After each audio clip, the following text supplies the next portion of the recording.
ओम ब्रह्मानंदं परम सुखदं केवलं ज्ञानमूर्तिं द्वंद्वातीतं त्रिगुणरहितं तस्मैवादिलक्ष्यम् एकं नित्यं विमलमचलं सर्वधि साक्षिभूतं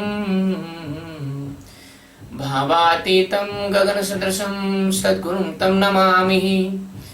ओम गुरु ब्रह्मा गुरु विष्णु गुरुदेवो महेश्वरः गुरु साक्षात् परब्रह्म तस्मै श्री गुरुवे नमः।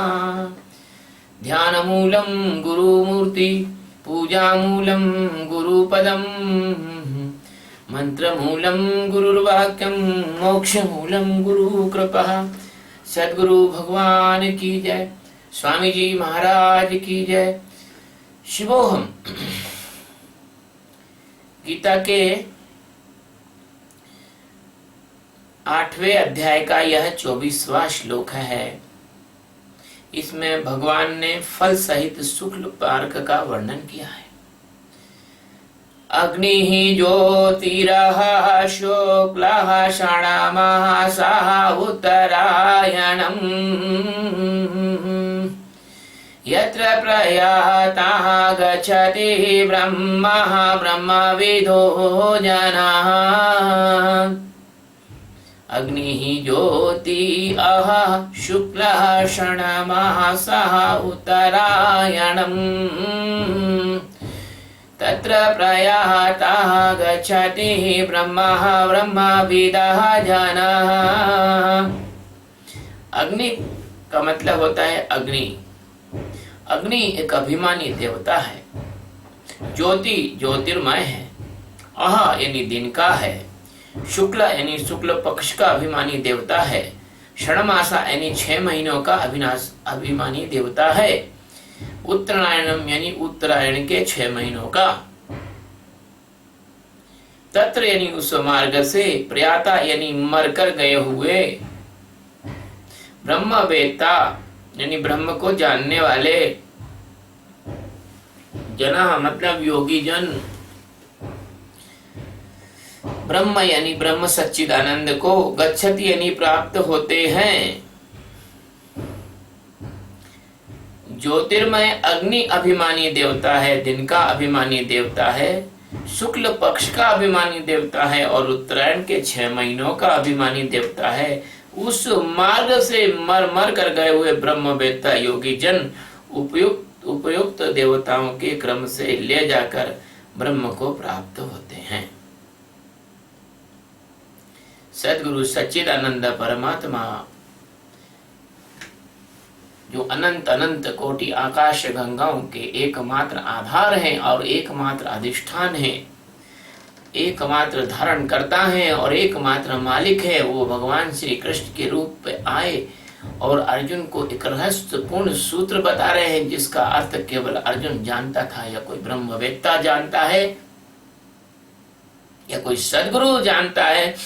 संसार के लोग इसको इसलिए नहीं जानते कि वो अर्थ को शब्दों से पकड़ते हैं, अर्थ के पीछे छिपे हुए गूढ़ अर्थ को नहीं जानते। ऐसा कोई मार्ग नहीं है, कोई रास्ता नहीं है जो ब्रह्मवेत्ता को ले जाए। ये कोई ट्रेन नहीं है, कोई हवाई जहाज नहीं है, कोई रॉकेट नहीं है। जिस दिन ब्रह्मवेत्ता को आत्म साक्षात्कार होता है उसी दिन वह परमात्मा में खड़ा हो जाता है, परमात्मा में लीन हो जाता है। उस दिन के बाद उसका जो शरीर होता है वो शरीर मात्र एक नाटक की तरह, एक खेल की तरह, एक होश पूर्वक जीवन जीकर अलग रहने की तरह उसके शरीर का यापन होता है। उसको किसी लोक इत्यादि में जाने की आवश्यकता नहीं है। भगवान श्री कृष्ण यहाँ जो बात कह रहे हैं वो इतनी सरल नहीं है जितनी कि लोगों ने समझ ली है। ये बहुत ही गूढ़ रहस्य है भगवान का। भगवान कहते हैं कि देखो अर्जुन, जो मेरे योगी जन होते हैं, जो मेरे ब्रह्मवेत्ता होते हैं, उनको जब ज्ञान हो जाता है तो वो ज्योतिर्मय हो जाते हैं। वह ज्योतिर्मय हो जाते हैं। ज्योति ज्योतिषानाम तज्ज्योति, पातंजलि योग के विभूति पाद के 24वें सूत्र में कहा गया है, ज्योतिष नाम तद ज्योति। वो भगवान के ज्योति हो जाते हैं, वो भगवान का प्रकाश हो जाते हैं, भगवान का ज्ञान स्वरूप हो जाते हैं। ज्ञान स्वरूप में निज बहुत युक्त, वो भगवान का आत्म स्वरूप हो जाते हैं। अब उनके लिए कोई चक्करबाजी, संसार की माया की, दुविधा की, अज्ञान की रह नहीं जाती है। और चूंकि वो ज्योतिर्मय है, इसलिए जो ज्ञान की अग्नि उनके अंदर प्रकट हुई है, उससे वो ज्योति निकली है, उससे वो चमक निकली, उससे वो दमक निकली है, उससे वो ओज निकला है, उससे वो तेज निकला है। तो जो ज्ञान की अग्नि होती है, जैसा भगवान ने कहा है, ज्ञाना अग्नि दग्ध कर्माणि, वो ज्ञान की अग्नि उनके अंदर प्रज्वलित हो जाती है, ज्ञानाग्नि प्रज्वलित हो जाती है। ज्ञान की आग दिल में जले इस तरह, ज्ञान की आग दिल में जले इस तरह, हो सके फिर न ठंडी कभी उम्र भर। ज्ञान की जो आग है, वो जब एक बार किसी के दिल में, किसी के अंतस में, किसी के अंदर जब जल जाती है, तो ये जो कीट पतंगे हैं, वासनाओं के, कामनाओं के, दुखों के, दर्द के, मूर्छा के, मूर्खताओं के, ये उसमें तुरंत भस्म हो जाते हैं। जैसे अग्नि लकड़ी को जलाती है और लकड़ी को राख में बदल देती है, ऐसे ज्ञान कर्मों को जलाता है, उनको राख में बदल देता है। वो कर्मों की ताकत नहीं है कि फिर जन्म दे दे। वो रस्सी जो जल जाती है, वो किसी को बांध नहीं सकती। ऐसे ज्ञान की अग्नि जल जाती है उस आदमी में, ये इसका अर्थ है। ज्योतिर्मय अग्नि, अग्नि ज्योति अहा। अभी तक रात थी, उस आदमी की जिंदगी में रात थी। सूरज का उदय नहीं हुआ था, दिन का उदय नहीं हुआ था। अभी तक रात के अंधेरे में वो व्यक्ति तरह तरह के दुख और दर्द और भ्रांति और सपनों में डूबा हुआ परेशान था। आंखों से कुछ दिखाई नहीं देता था।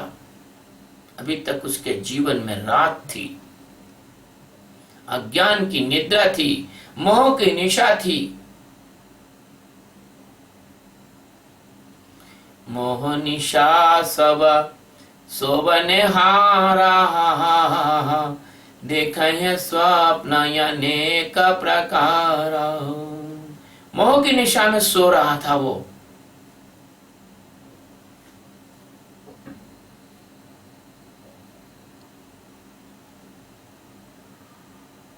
ऐसा था कि बन के पत्थर हम पड़े थे, सुनी सुनी राह में। बन के पत्थर हम पड़े थे, सुनी सुनी राह में। जी उठे हम जब से सतगुरु आए तेरी बाह में। जब मनुष्य किसी सद्गुरु के पास नहीं आता तो उसका जीवन अंधेरा, अंधेरे मार्ग में पड़े हुए पत्थर की तरह होता है। उससे लोग ठोकर खाते हैं। लेकिन जब कोई मनुष्य अपने सद्गुरु के हाथों में आ जाता है, तो आप तो जानते हैं कि पत्थर को भी भगवान बना देते हैं मूर्तिकार। जो रास्ते में पड़ा हुआ पत्थर, जिस पर लोग पैर रख के जाते थे, जिस पर लोग थूक देते थे, जिस पर लोग अपवित्रता कर देते थे, जिस पर लोग बैठकर पैर से मार मार के हिला हिला के बात किया करते थे, ऐसी पत्थर की चट्टान शिला जब किसी अच्छे मूर्तिकार के हाथ में आती है, तो वही शिला जब किसी मंदिर या देवालय में मूर्ति के रूप में प्रतिष्ठित होती है, तो अच्छे अच्छे लोग नाक रगड़ते हैं उसके आगे जाके। एक पत्थर का भी सम्मान होता है, एक पत्थर का भी सम्मान होता है। किसी कवि ने लिखा है कि एक दिन हर वस्तु का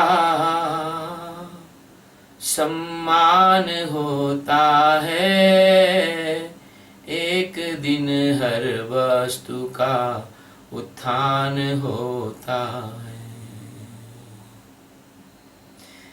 पड़ा जो धूल दूषित हो उसे पत्थर समझते हो, पड़ा जो धूल दूषित हो उसे पत्थर समझते हो। एक दिन वही पत्थर मूर्ति बन, एक दिन वही पत्थर मूर्ति बन देवता का मान होता है, एक दिन हर वस्तु का सम्मान होता है, एक दिन हर वस्तु का उत्थान होता है।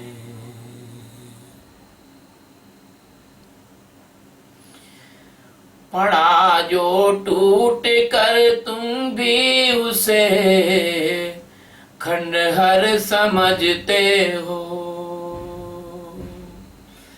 पड़ा जो टूट करके तुम उसे खंडहर समझते हो, वही खंडहर किसी दिन भव्य सा,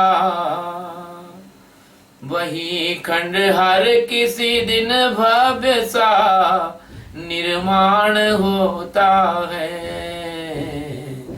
एक दिन हर वस्तु का सम्मान होता है, एक दिन हर वस्तु का उत्थान होता है।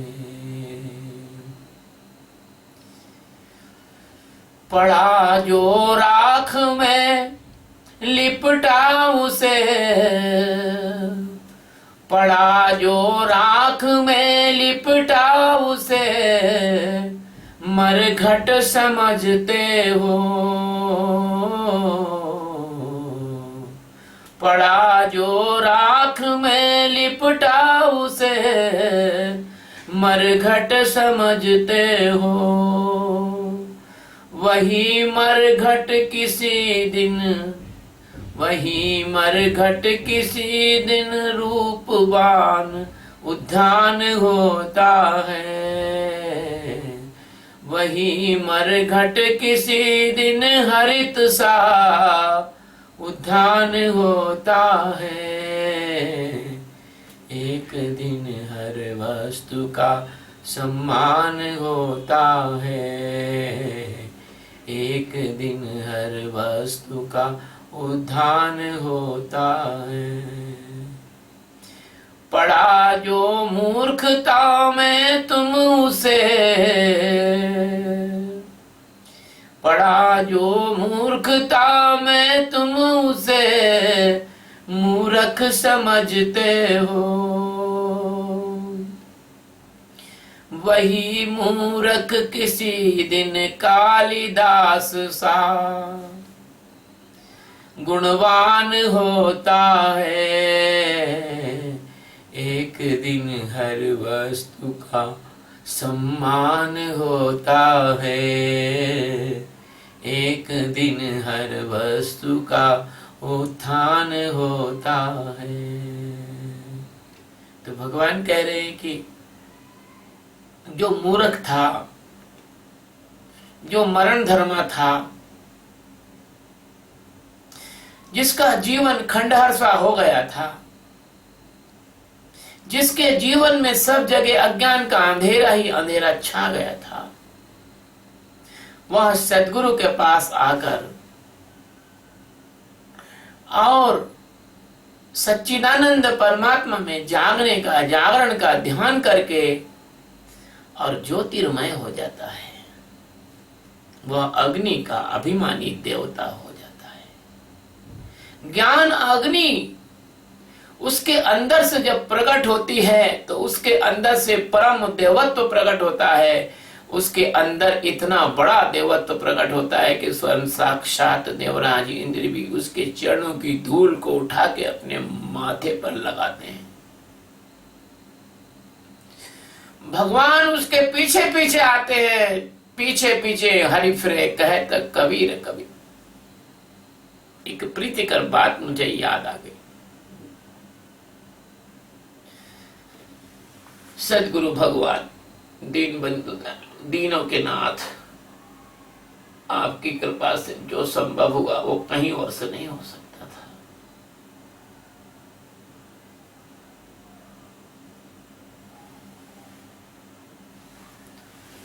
मुझे एक बात याद आ गई। भगवान नारद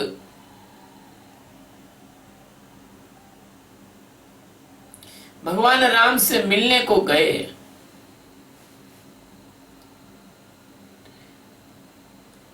तो हनुमान जी बाहर बैठे थे। उन्होंने कहा अभी आप मत जाओ, कुछ भगवान कुछ वही खाता लिख रहे हैं।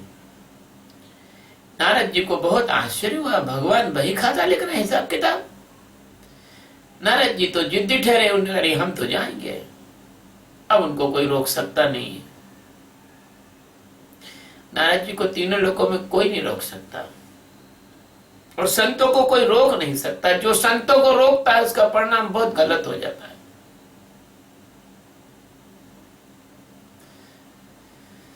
सनक सनंदन सनत कुमार को भगवान विष्णु के 2 गणों ने रोक लिया था। उसका परिणाम उन्होंने भोगा। उनको 3 जन्म तक राक्षस का जन्म लेना पड़ा। हनुमान जी ने उनको कहा भाई जाओ, अब रोक नहीं सकते। तुमने कहा कि हम जाएंगे तो जाओ भैया। गए, अंदर देखा तो भगवान वास्तव में एक बड़ी बही खाता लिख रहे थे। तो नारद जी ने पूछा भगवान क्या लिख रहे हो? बोले मैं लिख रहा हूँ। बोले लिखने वाला रख लो, आप तो इतने बड़े सम्राट हो। बोले नहीं, ये इसको मैं लिखने वाले से नहीं लिखवा सकता हूँ, ये गोपनीय है। तो नारद जी को बहुत उत्सुकता। उन्होंने कहा क्या गोपनीय, हमको भी दिखाओ। बोले ये मेरे भक्तों की सूची है, जो मेरे भक्त हैं उनकी सूची है। नारद जी को तो और ज्यादा उत्सुकता हो गई। उन्होंने सोचा ओहो, ये आपके भक्तों की सूची है तो मैं देखना चाहता हूं इसको। भगवान ने कहा मत देखो नारद। बोले नहीं, मैं देखूंगा। भक्त और भगवान के प्यार प्रति बड़ा प्यार का रिश्ता होता है। दोनों एक दूसरे से कभी कभी ऐसे भी हित कर देते हैं। हमारे भक्त, हमारे प्रेमी भी कभी कभी ऐसा कर लेते हैं। उन्होंने देखा तो भक्तों में सबसे टॉप पर ऊपर पहला नाम नारद का ही था। तो नारद तो बहुत प्रसन्न हो गए, खुश हो गए और खुशी में नाचते हुए बाहर आया। हनुमान से कहते हैं हनुमान। और हनुमान जी का नाम ढूंढा, कहीं भी नहीं नाम था। हनुमान जी का नाम कहीं भी नहीं था। हनुमान जी से कहा देखो मेरा पहले नंबर पे मेरा नाम है भगवान की लिस्ट में। भाई क्यों नहीं होगा, क्यों नहीं होगा उनका नाम?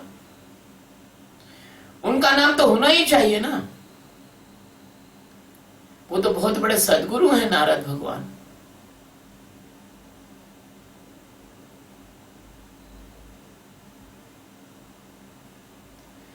हनुमान जी ने कहा कि मेरा नाम। बोले आपका नाम नहीं है। नारद को बहुत ज्यादा खुशी हुई और कहीं गर्व भी आ गया, घमंड भी आ गया। आ जाता है जब ज्यादा खुशी में आप बेहोश हो जाते हो तो कुछ गड़बड़ भी हो जाती है। ज्यादा दुख में आप बेहोश हो जाते हो तब भी कुछ गड़बड़ हो जाती है। तो हनुमान जी ने कहा कि भगवान एक डायरी भी लिखते हैं, हो सकता है मेरा नाम उस पे हो। तो नारद जी फिर गए दोबारा। तो नारद जी ने कहा भगवान आप डायरी भी लिखते हो? हाँ लिखता हूं। तो वो डायरी कौन सी का क्या है, उसमें क्या है? बोले वो डायरी उन लोगों की है जिनका कि मैं भजन करता हूं।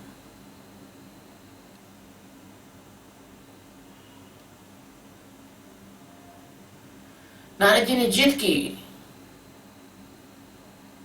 वो डायरी बताओ। भगवान ने कहा मत देखो नारद, बहुत दुख प्राप्त हो। बोले नहीं नहीं मैं देखूंगा। देखिए डायरी में देखा भगवान हनुमान जी का नाम सबसे ऊपर था।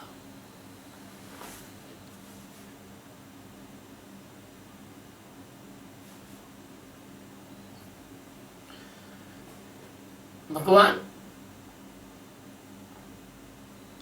ऐसे ब्रह्म वेत्ताओं का खुद भजन करते हैं।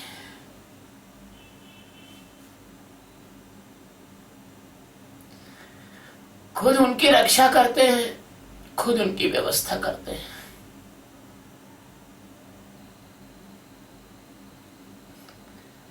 उनसे बड़ा कोई दीनबंधु दयालु दीनों का नाथ इस संसार में नहीं है। अपना स्वरूप तो देते ही देते हैं ध्यान करने वाले को, लेकिन उसके योगक्षेम का भी वहन करते हैं।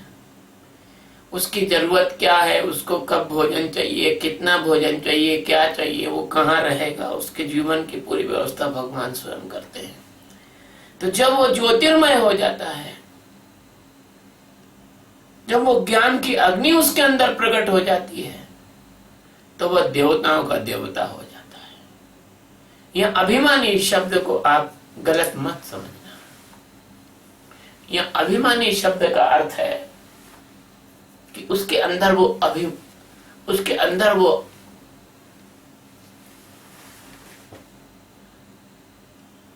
उपस्थिति होती है उसके अंदर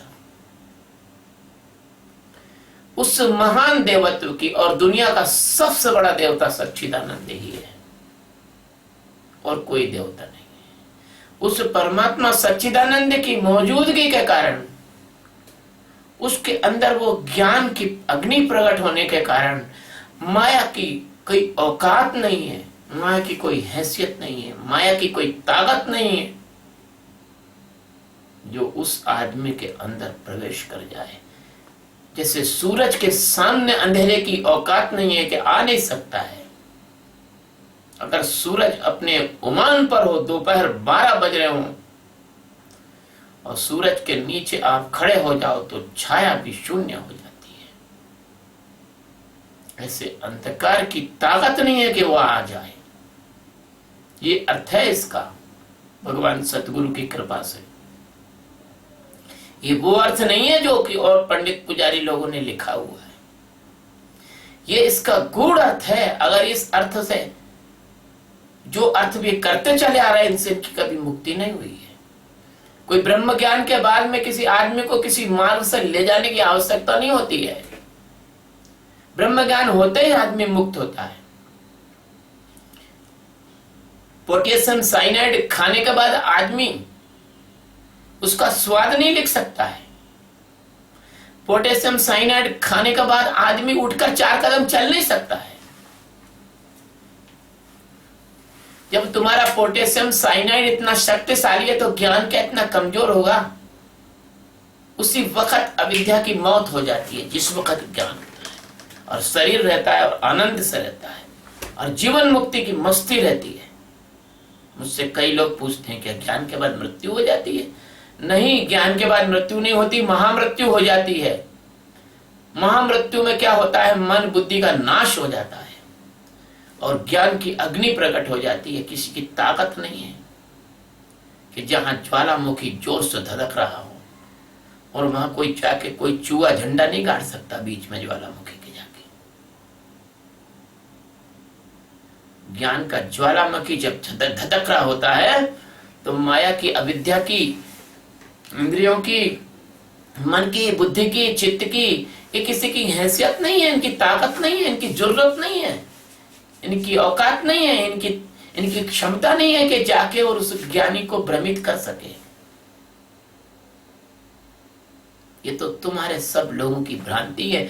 तुम अपनी गलती, अपनी भ्रांति, अपनी कमजोरी, अपनी दृष्टि, अपना दृष्टिकोण, अपनी बुद्धि ज्ञानी में थोप देते हो और तुम ज्ञानी में अपनी कल्पना से दोष निकालकर ज्ञानियों की निंदा करने लग जाते हो।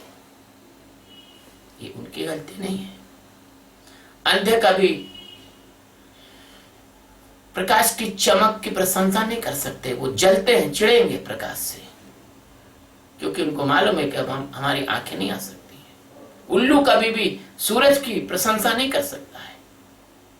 ऐसे जो परमात्मा के प्रेमी नहीं है, ज्ञान के प्यासे नहीं है, जिनको परमात्मा तक जाना नहीं है, जिनके लिए कामदेव ही भगवान है, जिनके लिए पैसा ही जो है सबसे बड़ा देवता है, जिनके लिए तरह तरह के भोजन और तरह तरह के नाच गाने और तरह तरह का जो घूमना फिरना और मस्ती से सोना शराब कबाब, ये जिनके लिए सब कुछ यही परमात्मा है, वो लोग कभी ज्ञानी की कदर नहीं कर सकते हैं।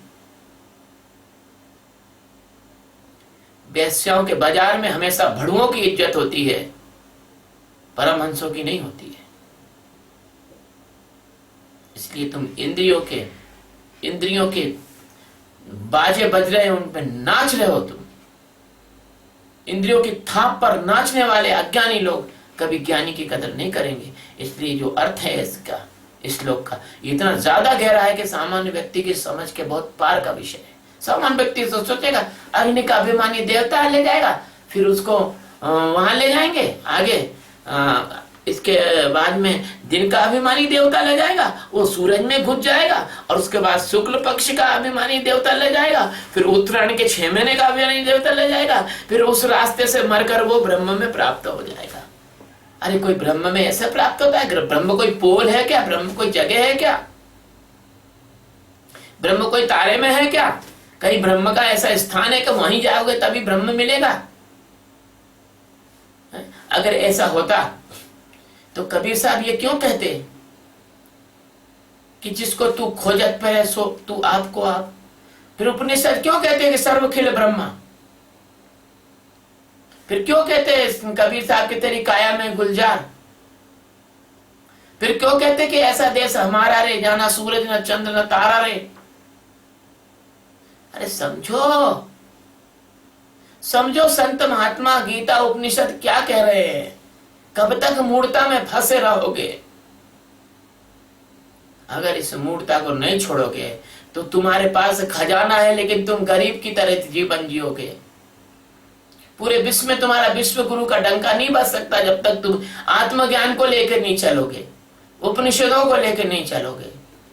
तो ये जो ज्योतिर्मय अग्नि अभिमानी देवता है, तो वो व्यक्ति जो परमात्मा के उस ज्ञान को प्राप्त कर लेता है, वह ज्योतिर्मय हो जाता है। वो अंधेरे में नहीं रहता, उसके आगे पीछे ऊपर नीचे सभी दूर परमात्मा की ज्योतिर्मय प्रज्ञा होती है। उसको तुम किसी प्रकार से भ्रमित नहीं कर सकते हो, छल नहीं सकते हो, बेवकूफ नहीं बना सकते हो, झूठा धर्म नहीं सिखा सकते हो, झूठी मान्यता नहीं सिखा सकते हो। वो अंधा नहीं है, वो टटोल के नहीं चलता, उसकी आंखें खुल चुकी हैं, और उसके जो करोड़ों अरबों जन्मों के जो पाप पुण्य थे वो जल के नष्ट हो जाते। न पुण्यम न पापम न सुखम न दुखम चिदानंद रूपा शिवोहम शिवोहम। अब आगे जाए, दिन का अभिमानी देवता। अगली चीज आती है दिन का अभिमानी देवता। कहते हैं जहां जागे वहीं सवेरा, एक कहावत है। जब तक उस व्यक्ति ने आत्मा का बोध प्राप्त नहीं किया था, तब तक तो उसके जीवन में रात थी। एक भजन में हम गाते हैं, सतगुरु के चरणों में हमने जिस दिन से शीश झुकाया है, उस दिन से मेरा जन्म हुआ और सफल हुई ये काया है। जिस दिन कोई जिज्ञासु अपने सदगुरु के चरणों में आता है, समर्पित होता है, दीक्षा लेता है और साधना का प्रारंभ करता है, उस दिन उसके जीवन में 3 बजते हैं। जब वो साधना करता है, अच्छी तरह से साक्षी का अभ्यास करता है और ध्यान करता है, और उसका ध्यान लगने लग जाता है, उस दिन उसके जीवन में 4 बजते हैं। जब वो उस ध्यान में इतना प्रगाढ़ हो जाता है, जैसा कबीर साहब ने कहा था कि साधु भाई सहज समाधि भली, जादिन ते गुरु प्रताप जागा, दिन दिन अधिक चली, मेरे साधु भाई सहज समाधि भली। तो वो जब उसको ध्यान ऐसा लग जाता है कि टूटता ही नहीं ध्यान, नहाते में, धोते में, खाते में, पीते में, जागते में, सोते में, उठने में, बैठने में, नाचते में, गाते में, रोते में, हंसते में, हर जगह वो ध्यान में रहता है, हर समय वो ध्यान में रहता है, हर कृत्य में वो ध्यान में रहता है, हर तरफ उसके अंदर की जो ध्यान की अवस्था है वो खड़ी रहती है। तब कहते हैं उसके जीवन में अब 4 बज गए। और जब इस ध्यान में लगा ही रहता है तो भगवान की कृपा होती है, तब उसके अंदर भान अवस्था प्रकट होती है, उसको अपना बोध की थोड़ी थोड़ी झलकें मिलती हैं, कभी आती है कभी जाती है झलक। तब कहो कि तब कहता है कि प्राची की अरुणिम छटा है, यज्ञ की आभा विभा है, अरुण ज्योतिर्मय ध्वजा है, दीप दर्शन क्या करें, विश्व गुरु तव अर्चना में। तब भगवान सदगुरु, विश्व गुरु भगवान सूर्य नारायण के समान उसके अंदर प्रकट होने लग जाते हैं, सुबेरा होने लग जाता है, सूर्योदय होने लगता है, ज्ञानोदय होने लगता है। तब उसको कहते हैं कि दिन का अभिमानी देवता, दिन का अभिमानी देवता, उसके जीवन का दिन प्रारंभ हुआ। अब तो दिन प्रारंभ हुआ, पहले तो रात थी, सपने में अनेक प्रकार के प्रपंच देख रहे थे, मोह निशा सब सो अनहारा, देखे स्वप्न अनेक प्रकारा, उमा कहूं मैं अनुभव अपना, सत हरि भजन जगत सब सपना। भगवान शंकर कह रहे हैं जगत एक सपना है, योग वशिष्ठ कह रहा है जगत एक सपना है, भगवान शंकराचार्य कह रहे हैं ब्रह्म सत्यम जगत मिथ्या।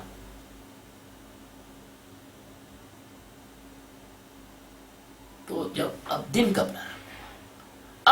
प्रारंभ हुआ, जब उसके दिन का प्रारंभ होता है तो कहते हैं कि दिन का अभिमानी देवता है। अब दिन का अभिमानी देवता हो गया। दिन का अभिमानी मतलब, अभिमानी का मतलब ये नहीं है जो तुम समझ रहे हो, यहां शब्द का प्रयोग भगवान ने बड़ा गहरा किया है। ज्ञानी कहता हम ब्रह्मास्मि, मैं ब्रह्म हूं, मैं ब्रह्म हूं, मैं ब्रह्म हूं, तो इसका मतलब अभिमानी नहीं होता है, इसका मतलब स्वाभिमानी भी नहीं होता है। ये तो परमात्मा की घोषणा है, अहम ब्रह्मास्मि, सोहम शिवोहम सच्चिदानंदोहम, चिदानंद रूपा शिवोहम शिवोहम। तो ये जो उसका वो जो स्तर है वो अब दूसरे स्तर पर आया। जब उसने साधना की, अब उसके जीवन में 6 बज गए, सूर्योदय हो गया।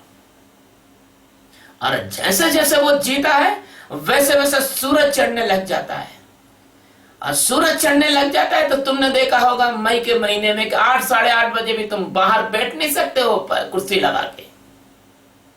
ऐसे अज्ञान की ताकत नहीं है कि उसके आसपास भटक जाए। तब तो ऐसा होता है उसका इतना प्रचंड हो जाता है कि जैसे कि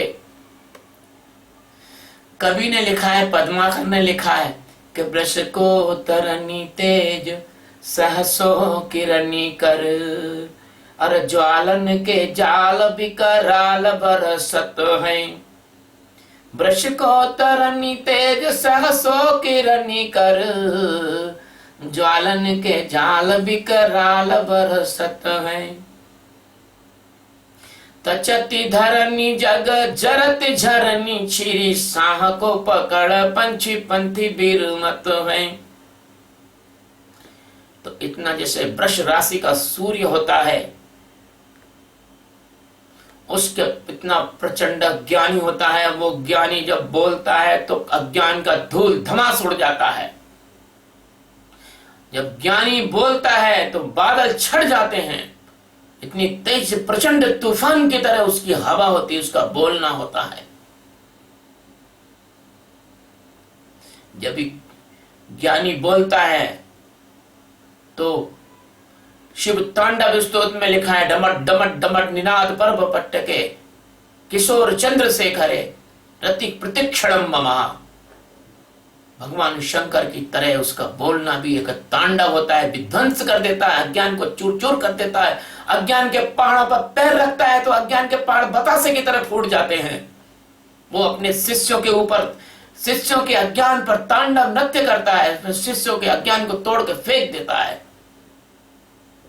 वो प्रलयंकर होता है, वो प्रलय कर देता है अज्ञान की और ज्ञान की स्थापना कर देता है। यह दिन का अभिमानी देवता। और भी बात है इसमें कहने की, लेकिन अब उस इतनी बड़ी बात भगवान शंकर के तांडव नृत्य से इसको जोड़ा है। अब वो छोटी बात कहेंगे तो वो उससे छोटी हो जाएगी, लेकिन बहुत सारे इस बात के उदाहरण हैं कि ज्ञानी जब बोलता है तो एक और कवि ने कहा है कि जिनके उड़े रे भरम के कोट, जिनके उड़े रे भरम के कोट, यह रमज समझ में आई। जब सदगुरु का इशारा किसी शिष्य को समझ में आता है तो उसके अंदर के भ्रम का किला उड़ जाता है। किला जिसकी दीवार तो देखो कितनी मोटी होती है किले की। सतगुरु मेरा सूरमा करे शब्द की चोट और गोला मारे ज्ञान का उड़े भरम के कोट। ये अज्ञान ऐसा उड़ जाता है, टुकड़े टुकड़े हो जाते, चिथड़े चिथड़े हो जाता है। तुम्हारे पास ऐसी कोई तोप नहीं है जो सतगुरु के पास तोप है। अपन कहते हैं ना, तुम कहाँ की तोप हो, कितनी बड़ी तोप हो। सतगुरु दुनिया की सबसे बड़ी तोप है। तुम्हारी ये जो तोप है ना, बोफर गिफर, ये कहीं भी नहीं लगती सदगुरु की तोप के आगे। तुम्हारी ये मिसाइल तो परमाणु बम कहीं भी नहीं लगते। तुम्हारे परमाणु बम तो केवल एक शहर को उजाड़ सकते हैं। सदगुरु तो तुम्हारे अंदर अज्ञान के कारण तुमने करोड़ों शहर बसाए हैं, तुम्हारे अंदर कल्पनाओं के शहर बसाए, एक साथ उड़ा देता है सबको। मैं अपने सदगुरु को प्रणाम करता हूं, उनकी कृपा से मैं ये बोल रहा हूं। मेरे सदगुरु ने मुझे ताकत दी है, मेरे सदगुरु ने मुझे जो ब्रह्म ज्ञान दिया है उसके कारण मैं इतनी ताकत से बोल सकता हूं। नहीं तो जिनको ज्ञान नहीं हो बकरी जैसे मिमियाते हैं। वो ज्ञानी व्यक्ति को निर्भय शेर के समान, बब्बर शेर के समान बनाता है। ज्ञान व्यक्ति को नरसिंह बनाता है, नर में सिंह हो जाता है। वो नर भी होता है और सिंह भी होता है। जहां प्रेम की बात है वहां प्रेम भी करता है, और जहां ऑपरेशन करना होता है वहां सर्जन का चाकू भी चलाता है। Knife, surgeons knife. तो यह हुआ इसका दिन का अभिमानी देवता। अब शुक्ल पक्ष का अभिमानी देवता, हमारे यहां कृष्ण पक्ष को, अंधेरे पक्ष को जीवन का अंधकार कहते हैं। हमारे यहाँ कृष्ण पक्ष अज्ञान का प्रतीक है, हमारे यहाँ कृष्ण पक्ष अंधेपन का प्रतीक है, हमारे यहाँ कृष्ण पक्ष मूर्खता का प्रतीक है, हमारे यहाँ कृष्ण पक्ष निद्रा का प्रतीक है, हमारे यहाँ कृष्ण पक्ष असहाय होने का प्रतीक है, हमारे यहाँ कृष्ण पक्ष पूरी तरह से अज्ञान की निद्रा में डूबे होने का प्रतीक है। लेकिन यहाँ शुक्ल पक्ष है, यहाँ पर शुक्ल पक्ष है। इसलिए मां सरस्वती को श्वेत अंबर पहनाया गया है। मां सरस्वती की वंदना जब करते हैं अपन तो मां सरस्वती को श्यामाम पातु सरस्वती भगवती निशेष जाड्यापहा। मां सरस्वती को श्वेत वस्त्र पहनाए गए। क्यों? कि सरस्वती का मतलब आप नहीं जानते हो। सरस्वती का मतलब होता है शाश्वती, जो परमात्मा के शाश्वत ज्ञान में आपको ले जा सकती हो, वह है शाश्वती सरस्वती मां। जो आपकी कल्पना है वैसी नहीं है वो। जब आपके अंदर एक परम प्रज्ञा जागृत होती है, जिसको ऋतम भरा प्रज्ञा बोलते हैं, वो ऋतम भरा प्रज्ञा ही सरस्वती है, जो आपको आत्मज्ञान के लिए, आपको विवेक ख्याति से ले जाती हुई वो ऋतम भरा प्रज्ञा आपको आत्मज्ञान कराती है। तो यहाँ पर ये शुक्ल पक्ष का अभिमानी देवता, ये कहना जीवन के शुक्ल पक्ष का प्रारंभ है, जीवन की शुभ्रता का प्रारंभ है, जीवन की पवित्रता का प्रारंभ है, जीवन की दिव्यता का प्रारंभ है। ये सतोगुण का भी सतोगुण है, सतोगुण भी इसके सामने लज्जित हो जाता है। ये त्रिगुणातीत अवस्था है। इतना शुक्लाम वरदाम, ये इतनी शुक्ल है, इतना सफेद है, इतना श्वेत है कि ब्रह्मा के वस्त्र भी, ब्रह्मा की दाढ़ी भी, ब्रह्मा का जीवन भी लज्जित हो जाए इसके सामने। अरे भगवान सच्चिदानंद परमात्मा का क्या सामर्थ्य है, आप कभी जान ही नहीं सकते हो। एक चुटकी बजा के ऐसे सैकड़ों ब्रह्मा खड़े कर सकते हैं। इसलिए ये ब्रह्मा ज्ञानी नहीं है, ये ब्रह्म ज्ञानी है, ब्रह्म ज्ञानी है, ब्रह्मा ज्ञानी नहीं है ये।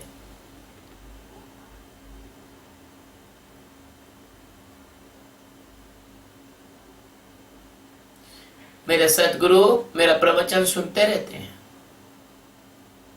मेरे सदगुरु मेरे को प्रवचन अज्ञात रूप में आकर, सूक्ष्म रूप में आकर मेरे को प्रवचन के बारे में बताते रहते हैं।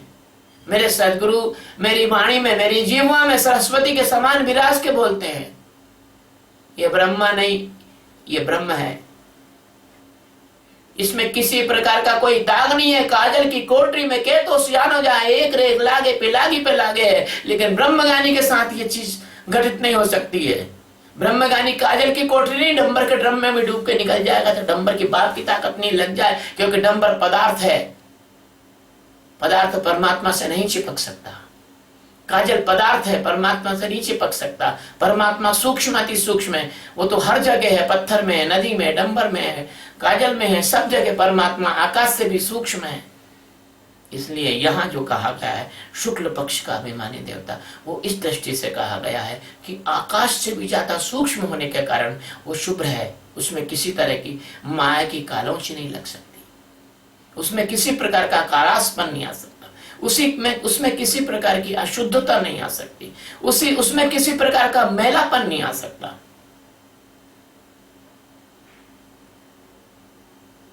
क्यों ना नमन करेंगे ऐसे ब्रह्मवेत्ता संतों को। जब संत ज्ञानेश्वर महाराज को ब्राह्मणों ने चैलेंज किया तो उन्होंने ये कहा, देखो कैसे लोग हैं, कैसे कैसी परीक्षा लेते हैं, संतों को कैसे कैसे सताते हैं। उन्होंने कहा कि हम आपको मान जाएं यदि आपका ये भैंसा जो है, पाड़ा है भैंसा, ये वेद मंत्र न बोलते तो हम मान जाएंगे आप हो। बताओ, अत्यंत सूक्ष्मता को आप स्थूलता से प्रदर्शित कराना चाहते हो। भगवान संत ज्ञानेश्वर ने रखा हाथ पाड़े की पीठ पर और कहा बोल, तब वो पाड़ा जो है ओम अग्नये स्वफताराये अस्मानि विश्वानि वैनानि विद्वान यूयोधस्म जोहराण मेनु भूयिष्ठां ते नमः उक्तेम विधेमः। ऐसा बोला, वो पाड़ा बोला ब्रह्म, वो पाड़े में से जो है वेद मंत्र निकले। अरे ब्रह्मवेत्ता क्या नहीं कर सकता है बच्चों, अगर अपनी वाली पर आ जाए तो ब्रह्मवेत्ता क्या नहीं कर सकता है। लेकिन वो ऐसा कुछ नहीं करता जिससे प्रकृति के नियमों को तोड़ना पड़े। लेकिन तुम नहीं मानोगे, लेकिन नहीं मानेगा ये संसार। ये तो चमत्कार चाहता है, ये तो चमत्कार को नमस्कार करता है। और इसके चमत्कार की भी हैसियत क्या है, जैसे छोटा बच्चा चॉकलेट, आइसक्रीम और खिलौने में मान जाता है, ऐसे तुम पदार्थिक वस्तु में मान जाते हो। तुम्हारी पारमार्थिक कोई दृष्टि नहीं है। इसलिए भगवान कहते हैं जो शुक्ल पक्ष का अभिमानी देवता है, यानी उसके जीवन की सारी धूल धमास कालिक और जितना भी उसके अंदर मैल मल विक्षेपता वो खत्म हो चुका है। वो शुभ्र है, वो शुभ्राति शुभ्र है, वो पवित्राति पवित्र है, वो पावन से भी पावन है, वो मंगल से भी मंगल है। वो मंगल भवन अमंगलहारी द्रबहु सो दशरथ अजिर बिहारी। वो भगवान का रूप बन गया है, वो मंगल का भवन हो गया है, वो सारे अमंगलों का हर सकता है, उनको समाप्त कर सकता है। दुनिया का सबसे बड़ा अमंगल अज्ञान है, सबसे बड़ा अमंगल अज्ञान। तुम्हारे पैर में ठोकर लग गई वो अमंगल नहीं है, हाथ पांव टूट गए वो अमंगल नहीं है, हाँ? मकान टूट गया अमंगल नहीं है, कोर्ट कचहरी में हार गया वो अमंगल नहीं है, पत्नी भग गई अमंगल नहीं है। अमंगल वो है कि तुम मूढ़ थे, मूढ़ हो और मूढ़ता में मर जाओ, ये अमंगल है सबसे बड़ा। इसलिए भगवान सब प्रकार का मंगल करने वाले हैं। मंगल करणी कलिमल हरणी तुलसी कथा, रघुनाथ की मति कूर कविता, सरित की जो सरित पावन पाथ की। पावन करने वाली है। भगवान के मार्ग पर चलना और श्री सद्गुरु के सानिध्य में साधना करना, ये तुम्हारे जीवन में शुक्ल पक्ष की शुरुआत करती है और तुम्हारे जीवन को शुक्ल यानी शुभ्र बनाती है, पवित्र बनाती है, उदात्त बनाती है और तुम्हारा जीवन जो है आलोकित हो जाता है। कैसा? ज्योतिर्मय हो जाता है, अग्निर्मय हो जाता है। तुम्हारे जीवन में दिन की शुरुआत हो जाती है और तुम जो है शुक्ल पक्ष के देवता हो जाते हो, देवता हो जाते हो। देवता, देवता जो बताता है ब्रह्म ज्ञान, वह देवता हो जाते हो। ये देवता नहीं होते हो, वो जो ब्रह्म ज्ञान को देने वाला है वो देवता हो जाते हो। गुरु परम देवतम, भगवान शंकर स्वयं साक्षात्कार, साक्षात भगवान शंकर कहते हैं गुरु रूपा है, गुरु ही उपाय है, गुरु ही परम देवता है, आत्मा परम देवता है। आत्मा ही तो गुरु है, गुरु ही तो आत्मा है। गुरु को हाड़ मास का थैला मत समझो अपने जैसा, हाँ बहुत बड़ी भूल हो जाएगी।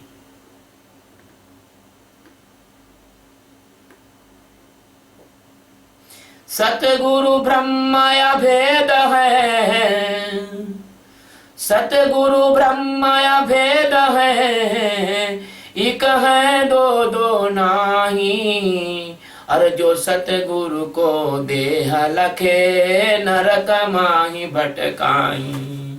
सतगुरु को देह मत समझो, सतगुरु तो साक्षात ब्रह्म है, गुरु साक्षात पर ब्रह्म।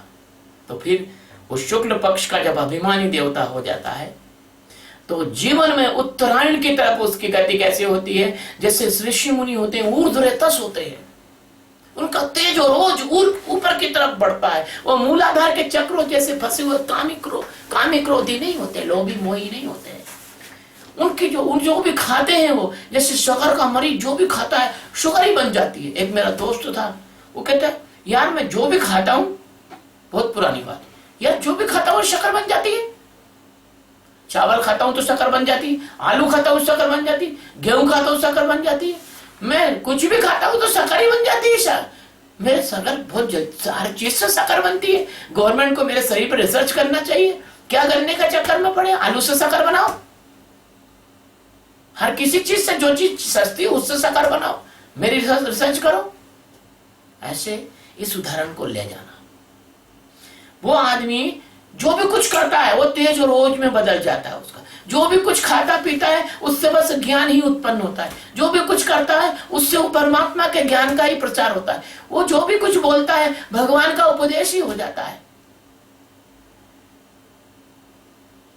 तो ब्रह्मवेत्ता जो होता है वो उत्तरायण ऊपर की ओर, उत्तर की तरह, उत्तर में हिमालय, उत्तरम यस्य हिमालयम, दक्षिणम समुद्रम। उत्तर में हिमालय, दक्षिण में समुद्र है। भारत माता के पैर समुद्र पखार रहा है, सिर जो हिमालय में, तो हिमालय यानी क्या? उत्तर, उत्तरमुखी, उत्तर की तरफ हो जाता है।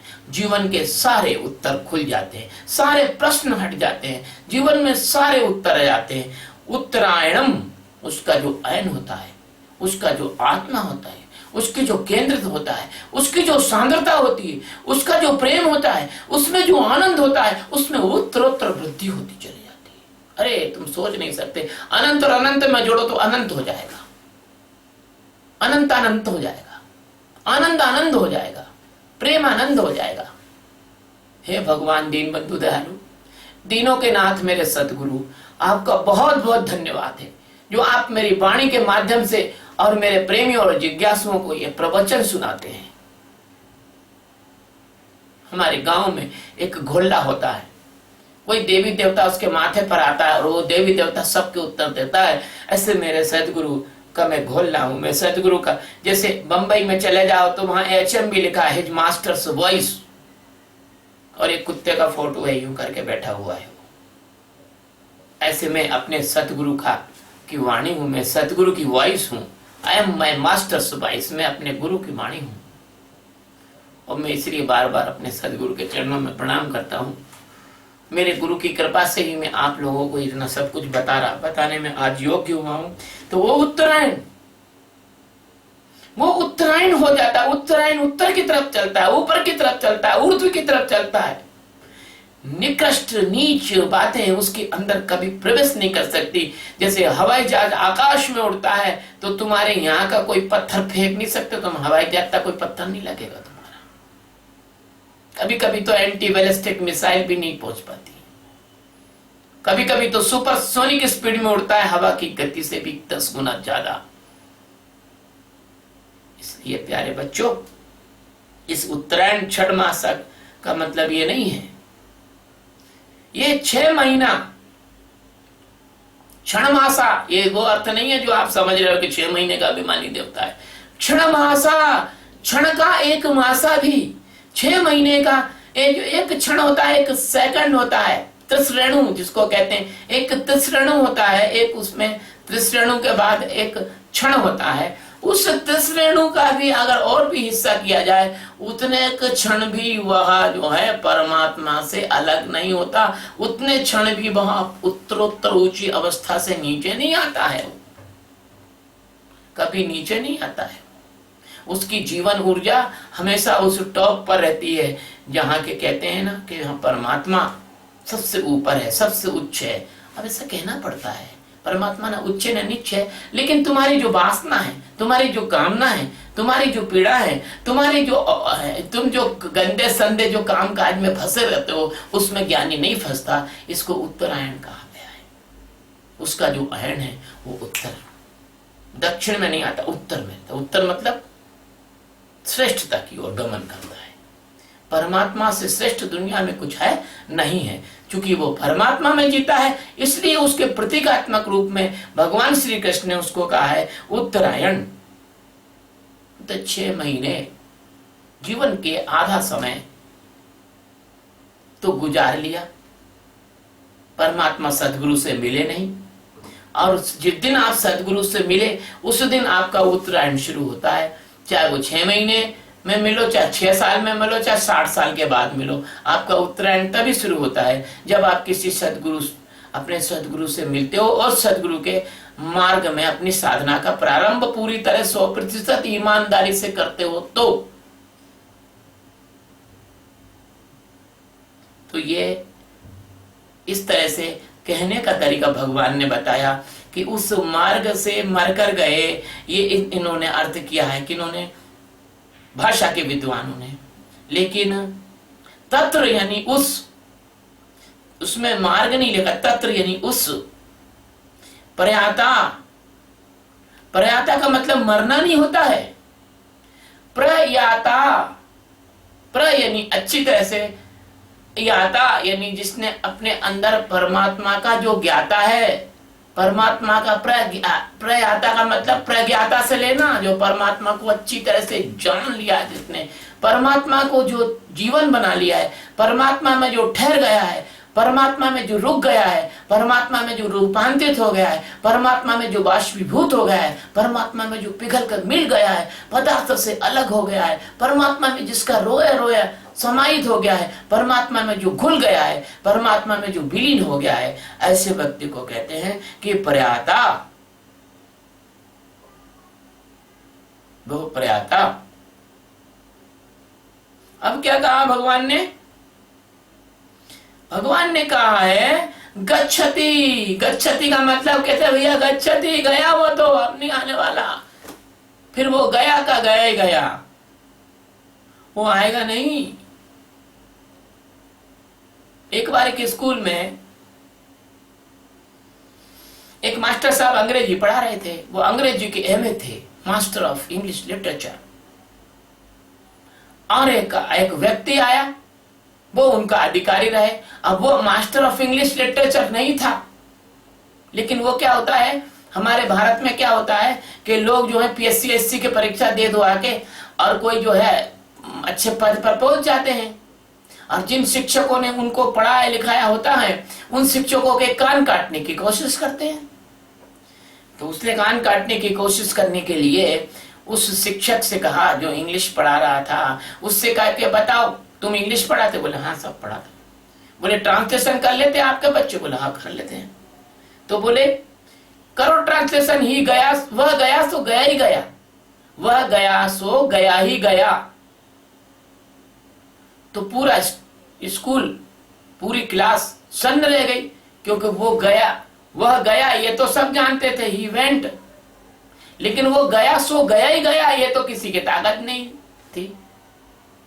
मास्टर साहब से पूछा आप बताइए, तो मास्टर साहब ने अपने लिटरेचर के हिसाब से बताया कि he went and went for ever.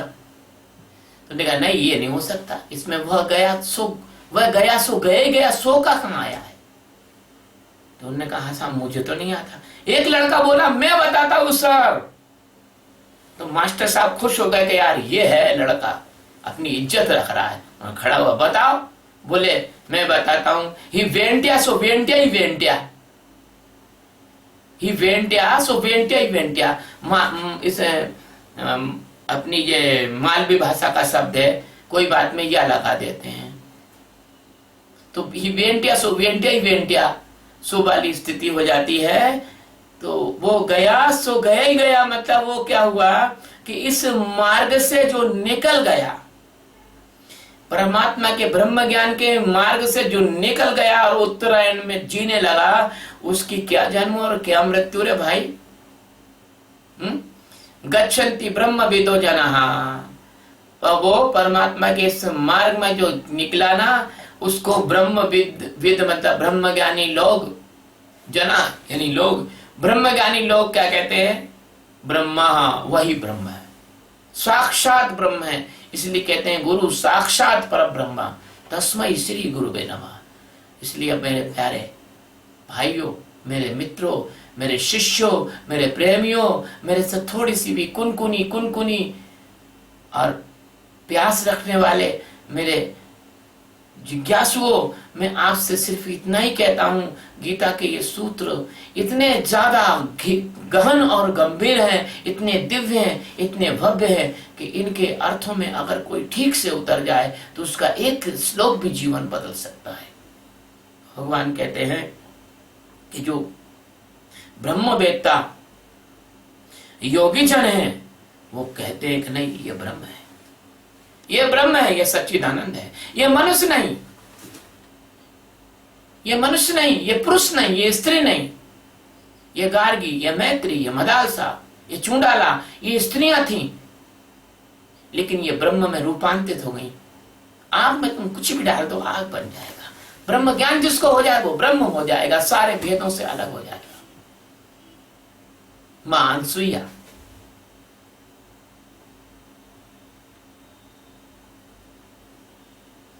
इसी तरह से प्यारे मित्रों, अगर तुम ये चाहते हो कि तुम भी इस माया से, जीव से ब्रह्म होना चाहते हो, अगर तुम इस माया से मुक्त होना चाहते हो, तुम अपने जीवन में ज्ञान की अग्नि जगाना चाहते हो, तुम अपने जीवन के अंधेरे को दूर करके ज्योति जगाना चाहते हो, तुम अपने जीवन के अंधेरी रात को हटाकर शुभ्र सूर्योदय करना चाहते हो, तुम अपने जीवन में ये दक्षिणायन में जी रहे हो, उत्तरायण में लाना चाहते हो, तुम परमात्मा में गति करना चाहते हो, तुम परमात्मा में विलीन होना चाहते हो, तुम ब्रह्म में यदि रूपांतरित होना चाहते हो और ब्रह्मवेत्ता तुम्हारी भूरी भूरी प्रशंसा करे, ऐसे तुम होना चाहते हो, तो आओ मेरे पास। मैं तुम्हें यह ध्यान सिखाता हूँ, मैं तुम्हें होश सिखाता हूँ, मैं तुम्हें जागना सिखाता हूँ, मैं तुम्हें अमरता सिखाता हूँ, मैं तुम्हें जीव से ब्रह्म होना सिखाता हूँ। और ये वीडियो हम भगवान सदगुरु की कृपा से YouTube पे डालते हैं। अगर आप मेरे वीडियो सुनना चाहें तो आप मेरे वीडियो सुन सकते हैं। और इन वीडियो को आप सब्सक्राइब कर लें और आप इन वीडियो को अपने प्रेमियों, अपने मित्रों, अपने परिवार वालों को ये वीडियो सुनाएंगे तो हो सकता है कि कोई परमात्मा का प्यासा और प्यारा व्यक्ति मेरे पास आ जाए, तो भैया तुम्हारा जन्म जो है कुछ सफल हो जाएगा।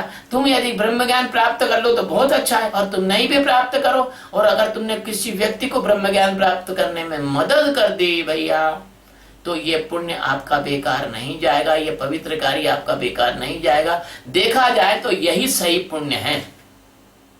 किसी प्यासे को पानी पिलाना उतना बड़ा पुण्य नहीं, किसी भूखे को भोजन कराना उतना बड़ा पुण्य नहीं, किसी कन्या की शादी कराना उतना बड़ा पुण्य नहीं, है ना। ये सबसे बड़ा पुण्य है किसी अज्ञानी को ज्ञान के लिए उसका मार्ग आलोकित कर देना, उसको ज्ञान की जगह पर पहुंचा देना, ये सबसे बड़ा पुण्य है। तो इस पुण्य कार्य में आप सब सहभागी हो, और मैं आपके अंदर मौजूद सच्चिदानंद परमात्मा को नमन करता हूँ। शिवोहम।